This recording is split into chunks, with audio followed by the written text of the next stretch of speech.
नमस्कार, आप देख रहे हैं एएनबी न्यूज और मैं हूं आपके साथ पवन पांडे। स्वागत है आपका हमारे इस खास कार्यक्रम में सुरक्षा पर सियासत। जी हां, गृह मंत्रालय ने आज बॉर्डर सुरक्षा बल यानी बीएसएफ को लेकर बड़ा फैसला किया है।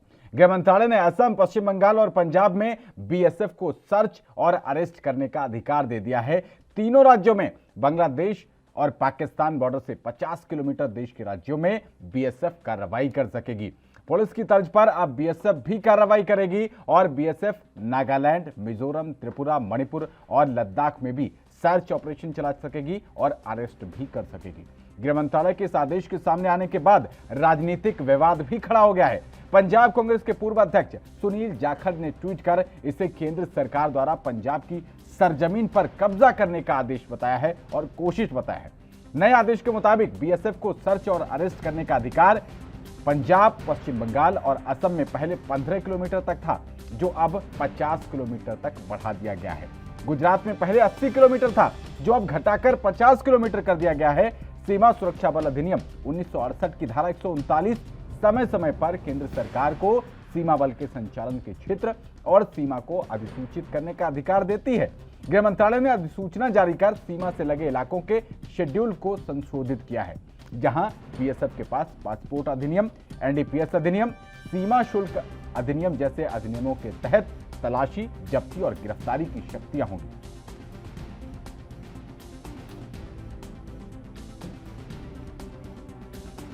पहली गल तो जिहड़ा इन्होंने 50 किलोमीटर वाला किया, ये डायरैक्ट फैडरल स्ट्रक्चर के विच उन्होंने दखलअंदाजी की जी कभी भी बर्दाश्त नहीं हो सकती। ਇਹੋ ਜਿਹੀਆਂ ਚੀਜ਼ਾਂ ਜਿਹੜੀਆਂ ਨੇ ਕਿ ਸਿੱਧੀ ਜਿਹੜੀ ਸਟੇਟ ਗਵਰਨਮੈਂਟ ਦੇ ਜਿਹੜੇ ਕੰਮ ਨੇ ਉਹਨਾਂ ਨੂੰ ਗਵਰਨਮੈਂਟ ਆਫ ਇੰਡੀਆ ਜੇ ਆਪਣੇ ਹੱਥ 'ਚ ਲੈ ਲੇ ਕਿ ਸਟੇਟ ਪੁਲਿਸ ਜਾਂ ਹੋਰ ਪੁਲਿਸ ਜਿਹੜੀ ਹੈ ਸਾਡੀਆਂ ਫੋਰਸਿਸ ਨੇ ਉਹਨਾਂ ਲਈ ਕਿਹੜਾ ਕੰਮ ਰਹੇ। ਇਹਦੇ 'ਚ ਮੈਂ ਗਵਰਨਮੈਂਟ ਆਫ ਇੰਡੀਆ ਨੇ ਜੋ ਸਾਡਾ ਇੰਟਰਫੇਅਰ ਕੀਤਾ ਪੂਰੇ ਹਿੰਦੁਸਤਾਨ 'ਚ ਕੀਤਾ। 50 ਕਿਲੋਮੀਟਰ ਮੇਰੇ ਬਾਰਡਰ ਤੋਂ ਲੈ ਕੇ ਜਿਹੜਾ ਬਟਾਲਾ ਹੈਗਾ ਸ਼ਹਿਰ, ਉਹ ਉੱਥੋਂ 27 ਕਿਲੋਮੀਟਰ ਬਣਦਾ। 27 ਕਿਲੋਮੀਟਰ ਅੱਗੇ ਲੈ ਲਓ ਬਾਬਾ ਬਕਾਲੇ ਤੱਕ, ये पूरा का पूरा ਉਹਦੇ ਵਿੱਚ ਗੁਰਦਾਸਪੁਰ डिस्ट्रिक्ट, गुरदासपुर शहर, ਅੰਮ੍ਰਿਤਸਰ तो जगिए तक आ जाएंगे, ये फिरोजपुर का मुक्तसर तक पहुँच जाओगे। ये बड़ी वड्डी मैनू नहीं समझ लगी कि गवर्नमेंट ऑफ इंडिया के दिमाग 'ਚ की है। ये सीधी लोगों के जी इंटरफेरेंस है, इंडिपेंडेंस की जी सानू डेमोक्रेटिक राइट्स मिले ने उन्होंने उत्ते एक करके बड़ा वड्डा इन्होंने छापा मारिया। और मैं प्राइम मिनिस्टर साहब तो होम मिनिस्टर साहब को कहूँगा कि इन्होंने रिकनसिडर कर। जे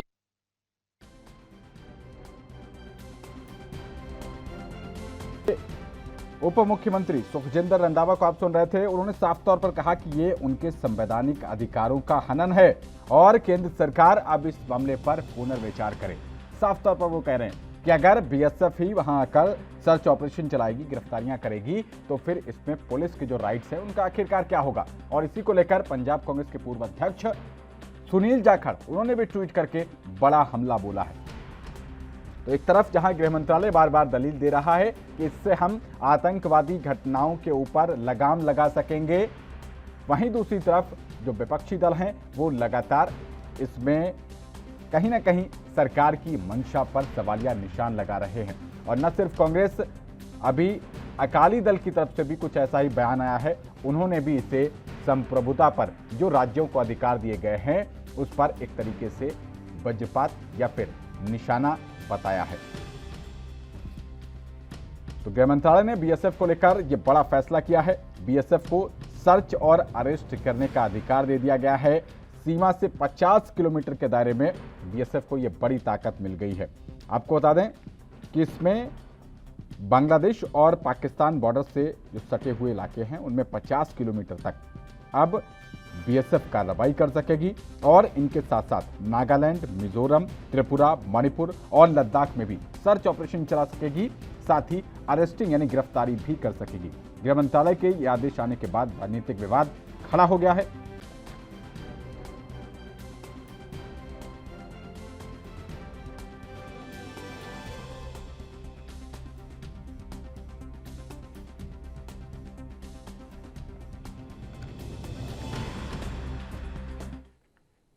और इसी विषय पर चर्चा करने के लिए हमारे साथ बेहद ही खास 3 मेहमान जुड़ गए हैं। आपका परिचय उनसे करा देते हैं। हमारे साथ संजीव कौशिक जी हैं, पॉलिटिकल एक्सपर्ट हैं। हमारे साथ वीएन झा जी हैं, डिफेंस एक्सपर्ट। और बीजेपी से देवेंद्र प्रमुख जी हैं। आप तीनों का बहुत स्वागत है एनबी न्यूज पर और आप तीनों को मेरा नमस्कार। सबसे पहले आपसे ही शुरुआत करते हैं। संजीव कौशिक जी, कांग्रेस ने इसको साफ तौर पर जो राज्य सरकार की प्रदत्त शक्तियां हैं उन पर हमला बताया है और सीधे सीधे कहा कि इस पर केंद्र सरकार पुनर्विचार करे। किस तरीके से देखते हैं सर आप इसको? देखिए, निश्चित तौर पे भारतीय जनता पार्टी की जो कार्यशैली रही है वह कार्यशैली ही उसके ऊपर सवाल उठाने को मजबूर कर रही है। कांग्रेस पार्टी यदि ऐसा पूछ रही है तो निश्चित तौर पे उसे होना ये चाहिए था कि यदि ऐसा कोई एडवाइजरी यदि आप जारी कर रहे हैं तो पहले उन राज्य सरकारों से जिनके बारे में आप फैसला कर रहे हैं उनको तो कम से कम भरोसे में लेना चाहिए था। इको आ रही है, जरा इसको दुरुस्त करा देंगे। और दूसरी बात कि जो अंदर तक जाकर के सर्च करने की जो पहले सीमा रेखा थी वो आप जब देख रहे हैं कि जो एडवाइजरी है उसमें वो राज्य सरकारें जहां पे भारतीय जनता पार्टी की सरकार है वहां कम करने की बात है, जहां किसी और पार्टी की सरकार है वहां दायरे को बढ़ाया गया है। तो जाहिर सी बात है कि इन परिस्थितियों में विपक्षी पार्टियां तो सवाल पैदा करेंगी और पूछेंगी आपसे। और दूसरी बात, एक चीज सबसे महत्वपूर्ण यह है कि 1965 में जब सीमा सुरक्षा बल की जब स्थापना की गई थी तो उसका मुख्य उद्देश्य यही था कि वो सीमा की सुरक्षा करे। और सीमा की सुरक्षा यदि वो करते करते यदि राज्य के उन जगहों तक 50 किलोमीटर अंदर तक यदि घुस के वो कार्रवाई करने की क्षमता रखती है तो निश्चित तौर पे ये सवाल तो उठेंगे कि वहां की फिर राज्य की पुलिस क्या करेगी? क्या उसके अधिकारों का ये अतिक्रमण नहीं है? ये यदि ऐसा कुछ कानून ही बनाने की बात थी तो फिर न्याय संगत और कानून नियम के आधार पर ये बनाने की कोशिश होनी चाहिए। सदन के दोनों ऊपरी और निचली दोनों सदन में इसको पेश करके इसमें जिस तरह से कानून है उस तरह से संशोधन करने की जरूरत थी। लेकिन भारतीय जनता पार्टी चूंकि जिस तरह से कार्यशैली उनकी रही है उन्होंने जो डिसीजन ले लिया सो ले लिया। राज्य सरकारें निश्चित तौर पर प्रश्न चिन्ह खड़ा कर रही हैं, जवाब देना होगा उनको। ठीक है सर, मैं आपके पास आता हूं वीएन झा साहब, क्योंकि एक आर्म फोर्सेस से होने के नाते ये केंद्र सरकार ये बता रही है कि हम कहीं ना कहीं जिस तरीके से एक पूरी सीरीज में आप देख पा रहे हैं, अभी हाल ही में दिल्ली में एक 15 साल पुराना पाकिस्तान की तरफ से आतंकी पकड़ा गया, तो पूरा टेरर अटैक के ऊपर ये अपना वो बता रहे हैं। इसमें बताया गया है कि सीमा सुरक्षा बल अधिनियम है उसमें 1968 की धारा 139 के तहत ये प्रावधान है और उन्होंने इसमें गुजरात में तो कम कर दिया जैसा कि अभी बता रहे थे संजीव जी, लेकिन पंजाब और इसमें असम भी शामिल है सर, और इसके साथ साथ पश्चिम बंगाल भी है, नागालैंड, मिजोरम, त्रिपुरा, मणिपुर और लद्दाख भी है। यहां पर दायरा बढ़ा दिया है। कैसे देखते हैं सर इसको? जी पवन जी, नमस्कार और आपकी को मेरा अभिवादन। और अभी जो इन्होंने संजीव जी ने जो पॉइंट कहा है बिल्कुल जायज है। एक्चुअली जब भी कोई पॉलिटिकल डिसीजंस होती हैं, यूजुअली जो अफेक्टेड पार्टीज होते हैं, जो स्टेक होल्डर्स होते हैं, उनको ध्यान में रख के उनको साथ में लेके यूजुअली ये किया जाता है। अगर होम मिनिस्ट्री ने बिना स्टेट को कॉन्फिडेंस में दिए हुए अगर ये जारी किया हुआ है तो कहीं न कहीं वो सवाल खड़े करता है और कहीं न कहीं फिर वो ये प्रतिक्रिया जो होती है वो प्रतिक्रिया होनी लाजमी है। लेकिन नेशनल इंटरेस्ट में मैं आपके माध्यम के थ्रू पूरे देश को और सारे पॉलिटिकल पार्टीज को मैं रिक्वेस्ट करूंगा कि ये जो अभी निर्णय लिया गया है, आज ही सुबह में हम लोग एक दूसरे पैनल पे डिस्कशन कर रहे थे कि आखिर ये जो टेररिज्म का जो दायरा बढ़ता जा रहा है, हमारे जो अभी 5 जो जवान शहीद हुए हैं, ये सब जो होते जा रहा है, आखिर इसका तरीका क्या है, इसको कॉम्बैट कैसे करें? और आज जो वो सीमा थी, वो सीमा सिर्फ वो अंतरराष्ट्रीय रेखा के पास नहीं रह गई है। आज ड्रोन के थ्रू ये जो पाकिस्तानी जो हैं, ये बाकी जो एडवर्सरीज हैं, ये अपना सामान जो असला है, जो आर्म्स एम्यूनिशन है, जो नारकोटिक्स हैं, इसको 20-30 किलोमीटर अंदर तक वो ड्रॉप कर रहे हैं। तो ये जो पुराना वाला जो हमारा सोचने का तरीका था कि बीएसएफ है वो पीस टाइम का रोल है उसको और सिर्फ सीमा पे रहेगी, तो वो बढ़ना बहुत जरूरी था और बढ़ाया है। मुझे बहुत खुशी हो रही है क्योंकि आज ही हमने सुबह में इस पर डिस्कशन किया था और हम सबों ने यही राय रखा था कि अब केंद्रीय सरकार को, गृह मंत्रालय को एक ऐसा कमिटी, एक ऐसा पावर, एक ऐसा पुलिस दल या एक ऐसा इंस्पेक्शन कमेटी बनाना चाहिए जो कि सीमा के अंदर भी अपनी नजर रखे, खास करके ये जो ड्रोन रिलेटेड जितने भी चीजें हैं। तो अभी जो आप ये देख रहे हैं कि कहीं कहीं बीएसएफ का दायरा जो है 50 किलोमीटर से आगे बढ़ा दिया है, कहीं कहीं घटा दिया है। ये बढ़ाना घटाना नहीं है, ये अंतरराष्ट्रीय जो लाइन है, चाहे एलओसी हो या इंटरनेशनल लाइन हो, वहां से 50 किलोमीटर ये जायज है, क्योंकि ड्रोन का ऑपरेशन 40-45 किलोमीटर तक है।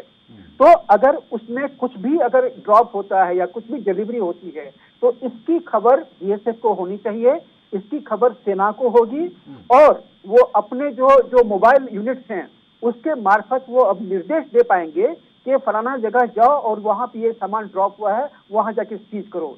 ये एक और चीज करता है खबर, एक और चीज करता है सेना के लिए कि इन दायरे में, मुझे और 30 सेकंड दीजिएगा, इन दायरे में जो एंटी नेशनल एक्टिविटी हो रही है, चाहे अपने देश के लोग, कुछ लोग ऐसे होंगे जो कि दूसरे देश को कुछ देना चाहते हैं, या दूसरे देश से जो खेपा आया हुआ है उसको अपने पास रख लेते हैं। तो अब बीएसएफ को वो हक होगा कि वो चीज बिना स्टेट गवर्नमेंट के इंटरफेरेंस के, क्योंकि ये अंतर्राष्ट्रीय मामला है, ये लॉ एंड ऑर्डर नहीं है, नॉर्मल लॉ एंड ऑर्डर नहीं है, ये अंतर्राष्ट्रीय मामला है और ये टेररिज्म और नार्कोटिज्म के खिलाफ है। तो अब वो चेक कर पाएंगी, जहां पे भी उनको सुराग मिलेगा वहां पे वो छापे मार पाएगी, अगर किसी को गिरफ्तार करना होगा तो गिरफ्तार करेगी। ओके सर, देवेंद्र प्रमुख जी के पास जाएंगे, उनसे जवाब लेंगे, लेकिन फिलहाल रुक रहे हैं छोटे से ब्रेक के लिए, फौरन लौट रहे हैं, बने रहिए एनबी न्यूज के साथ।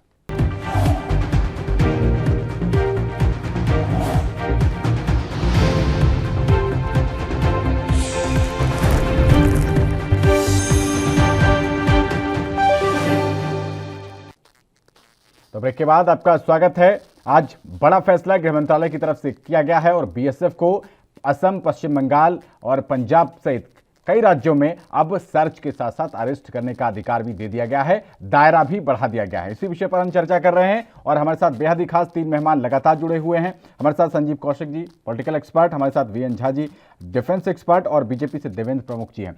देवेंद्र प्रमुख जी, आखिरकार आप राज्यों को पहले सहमत क्यों नहीं करते? आपने इस आदेश को जारी कर दिया, अब आपकी फजीयत हो रही है। सबसे पहले तो मैं आज की जो घटना है, जिस तरह से आपने देखा कल 5 जवान जो गए हैं जी, और उनको जो है श्रद्धांजलि अर्पित करते हुए, नमन करते हुए कि उनकी कोई कीमत नहीं थी, और दूसरी पार्टियों की जो परिपाटी रही है उसमें और इसमें ये अंतर भी साबित होता है जो आज डिसीजन भारत सरकार ने किया, गृह मंत्रालय ने किया है। मैं बधाई देना चाहता हूं भारत सरकार को, जिस वजह से उनकी पहचान है और जिस वजह से देश उनको जानता है, राष्ट्र उनको जानता है, वो उस पर कायम है।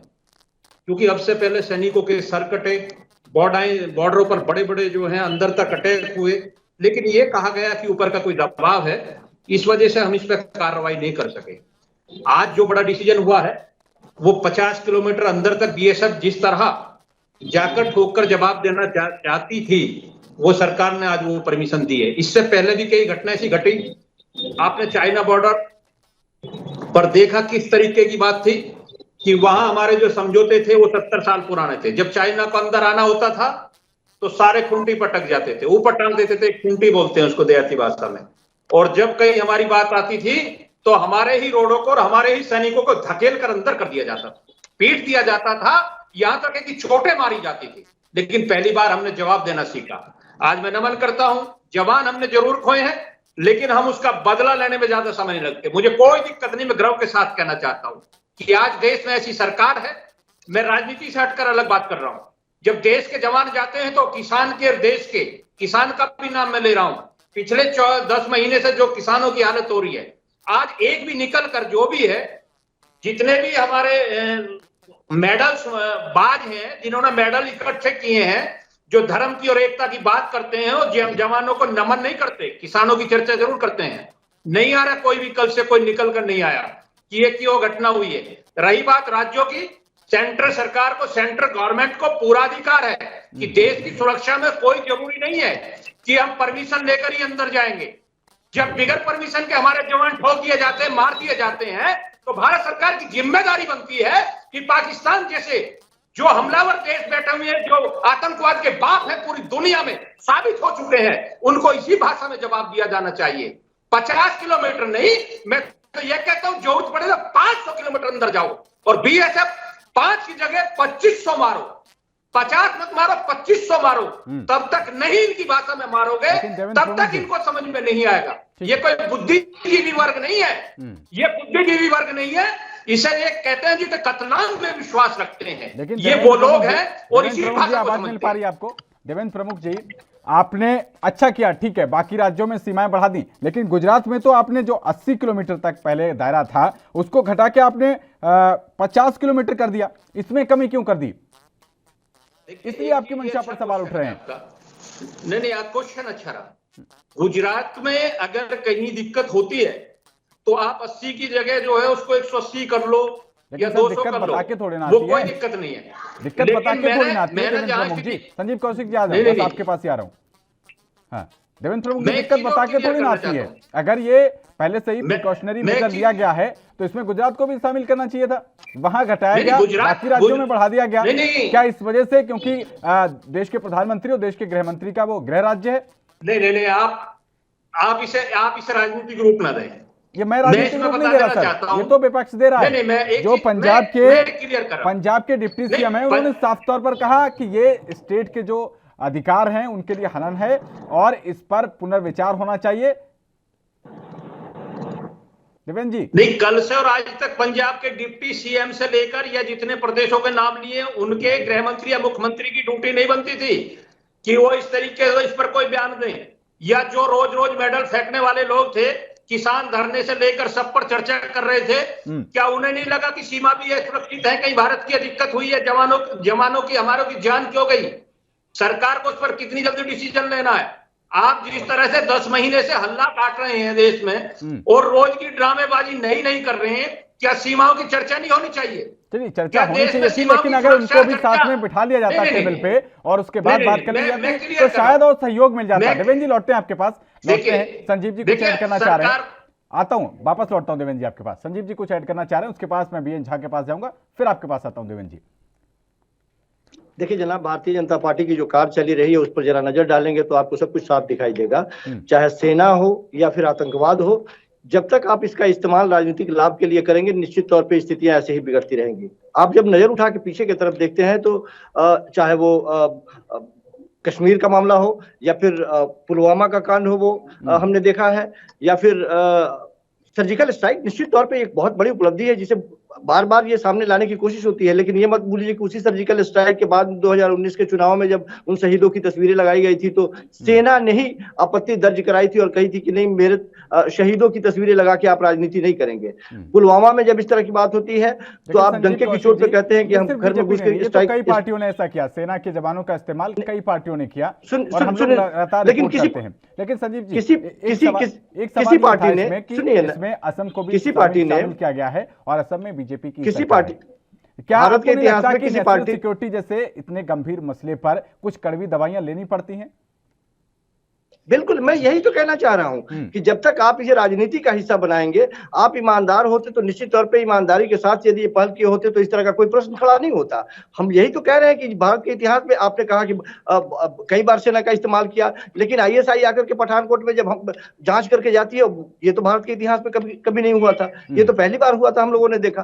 तो आप देखिए, बार बार यदि सर्जिकल स्ट्राइक करते हैं या बार बार यदि आतंकवादियों की कमर तोड़ते हैं, कल की बात कर ले, परसों की बात कर ले, 1 महीने पहले की बात कर ले, आतंकवादी लगातार हिंदुस्तान में पकड़े जा रहे हैं। कौन सी कमर तोड़ रहे हैं? आप हमें बताइए कि बैठ करके 5 आतंकवादियों को यदि पकड़ते हैं आप और मारते हैं तो बैठ करके यहाँ प्रेस कॉन्फ्रेंस करते हैं। क्या एक बार भी रक्षा मंत्रालय का ये फर्ज नहीं बनता है कि पाकिस्तान के यहाँ दूतावास में तलब करे और एक बार बुलाए और आपत्ति दर्ज करे? वो नहीं करते इस तरह की बातें। ये केवल लोकल अथॉरिटी की तरफ से इस तरह की बातें होती है और प्रेस कॉन्फ्रेंस करके मामला निपटा दिया जाता है। मैं यही कह रहा हूं लगातार कि यदि आप ईमानदार हैं, यदि सचमुच में आप चाहते हैं कि ये घटना दोबारा न दोहराई जाए, उसके लिए भरोसे में लेकर के विपक्षी पार्टियों को ठोस रणनीति के साथ काम करने की जरूरत है। ओके सर, जी ठीक है। बीएन झा साहब, क्या आपको लगता है कि हालांकि आप पॉलिटिकल एक्सपर्ट नहीं है, लेकिन फिर भी मैं आपसे पूछ लेता हूं, क्या आपको लगता है कि सिर्फ कोई राजनीति के हिसाब से हो रहा है? क्या नेशनल सिक्योरिटी जैसे विषय पे इस तरीके के कड़े फैसले और विवादास्पद फैसले लेना, ये केंद्र सरकार में जो भी हो, चाहे वहां पर आज बीजेपी है, कल को कांग्रेस होगी, उनको भी लेना पड़ सकता है और उन्होंने भी कड़े फैसले लिए हैं अतीत में?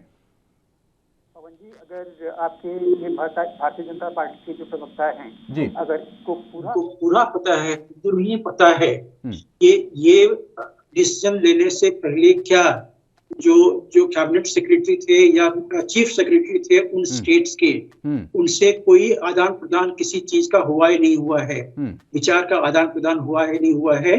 अगर उनको पता है तो वो बताएंगे।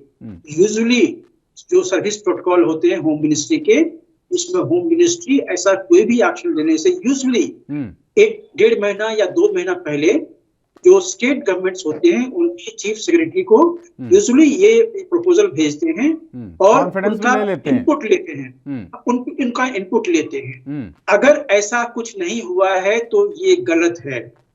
गलत इसलिए है कि नेशनल इंटरेस्ट में तो पूरा है। हम कोई भी जो जवान होंगे, कोई भी जो डिफेंस पर्सनल होगा, वो कहेगा कि ये बहुत अच्छा कदम है, बहुत चिर परिचित, मतलब जो चिर अवेटेड, लॉन्ग अवेटेड जो डिसीजन कहते हैं, ये वो चीज है।